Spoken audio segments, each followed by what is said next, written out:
ગુજરાત સરકાર ભાજપ એને જો એક સિનેમા ઘર ગણીએ ને તો બહાર બેનર જય માં સંતોષીનું છે અને અંદર આવતી પેઢીને બગાડનારા નાગા મૂવી બતાવવાના ધંધા આ ભાજપ કરી રહી છે.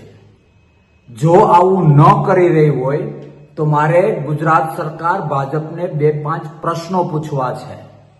મારે એમને કહેવું છે કે એક દીકરાને હું 1000 વીઘા જમીનનો કેરીનો બગીચો આપું અને એક દીકરાને હું એ જ બગીચામાંથી સડેલી માત્ર એક કેરી આપું તો હું સાચો માવતર કહેવાવ નહીં. સરકાર એ માવતર છે અને આ સરકાર સાચી માવતર નથી. એ માટે મારે 2-5 પ્રશ્નો પૂછવા છે.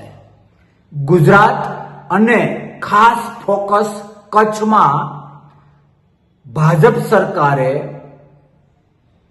કોને કેટલી જમીન આપી, કેટલા લાખ વીઘા આપી, શું ભાવે આપી અને ભાડે આપી કે વેચાણ આપી, જો ભાડે આપી તો કેટલા વર્ષ માટે આપી અને જો ભાડે આપી તો એગ્રીમેન્ટમાં એ લોન લઈ શકે એવું એગ્રીમેન્ટ ક્યાં, કેટલું અને શા માટે કર્યું.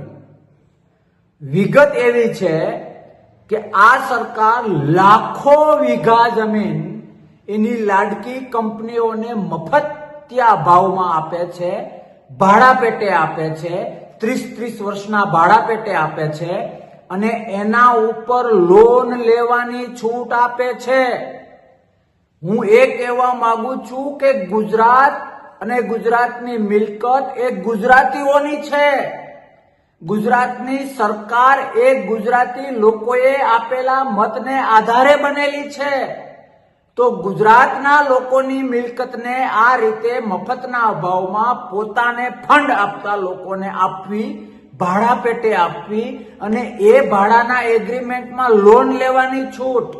અને મુખ્ય બાબત, એવા કેટલા દાખલા બન્યા છે કે તમારા આશીર્વાદથી લાખો વીઘા મળેલી જમીન ઉપર કોઈએ લોન લીધી હોય, 2-3 હજાર કરોડની લોન. આ સામાન્ય વાત નથી. એ જમીન ઉપર 2-3 હજાર કરોડની લોન લેવામાં આવે, પછી એ લોન ભરે નહીં, 200 થી 300 કરોડમાં સેટલમેન્ટ થાય અને 2700 કરોડનો ચોખ્ખો ફાયદો થાય.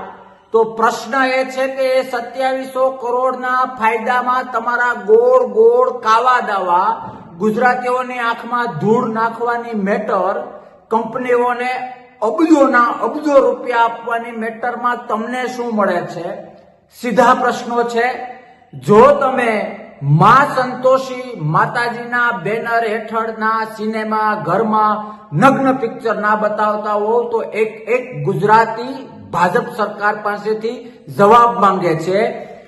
ખાસ કરીને કચ્છમાં અને ગુજરાતમાં કોને કેટલી જમીન સસ્તા ભાવે આપી, ભાડે આપી કે વેચાણ આપી, ભાડે આપી તો લોન લેવાનું લઈ શકે એવું એગ્રીમેન્ટ કર્યું કે નહીં, કોણે કેટલી લોન લીધી, લોનમાંથી કેટલી ભરપાઈ થઈ, કેટલું સેટલમેન્ટ થયું અને કેટલો ગુજરાતીઓનો રૂપિયો તમારી મિલી ભગતને લીધે ગુમ થઈ ગયો, એનો જવાબ એક ગુજરાતી માંગે છે. તમે એક સરસ મજાના કાગળમાં આ તૈયાર કરો, મીડિયા થ્રુ ગુજરાતી લોકો સામે મૂકો. બાકી તમારી પારદર્શકતા ઉપર હવે ભરોસો નથી. 5-10 ને ફાયદો કરાવવા માટે તમે એક ગુજરાતી અને ખાસ ખેડૂતને જો રડાવવાનું પાપ કરતા હો તો તમારું પાપ હવે મોભે ચડ્યું છે, માફ કરવામાં નહીં આવે. પાછા વળવાની જરૂર છે, પારદર્શકતા બતાવવાની જરૂર છે અને મારા આ પ્રશ્નોનો જવાબ ગુજરાતીઓ સમક્ષ મૂકવાની જરૂર છે.